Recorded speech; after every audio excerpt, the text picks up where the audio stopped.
एक दफा खासकर है, एक छोटे से गांव में एक लड़का रहता था जिसका नाम आलिया था। अलिया एक नहायत ही शरारतिया और तजस्स बच्चा था।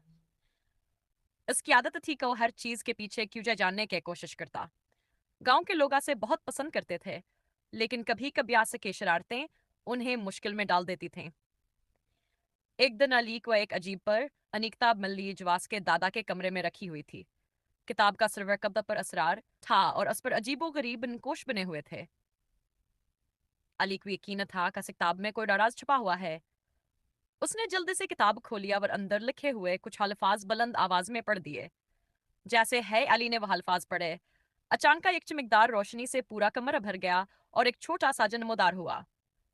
वो जन दिखने में नहायत ही दोस्तान हल रहा था और उसके हाथ में एक छोटा सा चिराग था। सलाम अली,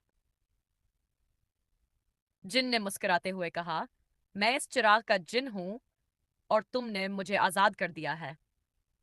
अब मैं तुम्हारी 3 ख्वाहिशात पूरी कर सकता हूं, लेकिन याद रखना, हर ख्वाहिश सोच समझ कर मांगना, क्योंकि इसके नतायज तुम्हें हैरान कर सकते हैं। अली ये सुनकर बहुत खुश हुआ और फौरन अपनी पहली ख्वाहिश का इजहार किया। मैं चाहता हूं कि मैं दुनिया का सबसे अक्लमंद इंसान बन जाऊं। जिनने एक छड़ी घुमाई और अली को एक अजीब सा एहसास हुआ। अब अली के दिमाग में दुनिया के सारे इल्म का खजाना था। लेकिन कुछ दिनों बाद अली को महसूस हुआ कि हर चीज का इल्म होना एक बोझ बन गया है। अब वो किसी बात में हैरत या खुशी महसूस नहीं कर सकता था कि उनको पहले हर बात जानता था। अली ने सोचा कि दूसरी ख्वाहिश से इस मशक्ल का हल निकालना चाहिए। इसने जंग को बुलाया और कहा, मैं चाहता हूं कि मैं दोबारा एक आम इंसान बन जाऊं जिसे जिंदगी के बारे में हर चीज न मालूम हो। जिनने एक बार फिर छड़ी घुमाई और अली दोबारा वही मामूली बच्चा बन गया जो था। अब वो दोबारा हैरत और खुशी महसूस करने लगा, लेकिन इस बार वो ज्यादा समझदार हो गया था और जानता था कि जिंदगी में हर चीज जानना जरूरी नहीं। अब अली के पास आखिरी ख्वाहिश बाकी थी।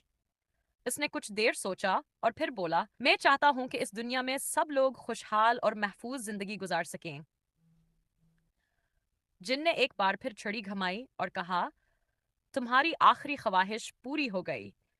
अब दुनिया में अमन और खुशहाली होगी। अली ने मुस्कुराते हुए जिन का शुक्रिया अदा किया और जिन चिराग में वापस चला गया। ये वाकया अली की जिंदगी का सबसे बड़ा सबक था। इसने सीखा कि ख्वाहिशात से बड़ी नेमत इल्म, सादगी और दूसरों की खुशी में शामिल होना है।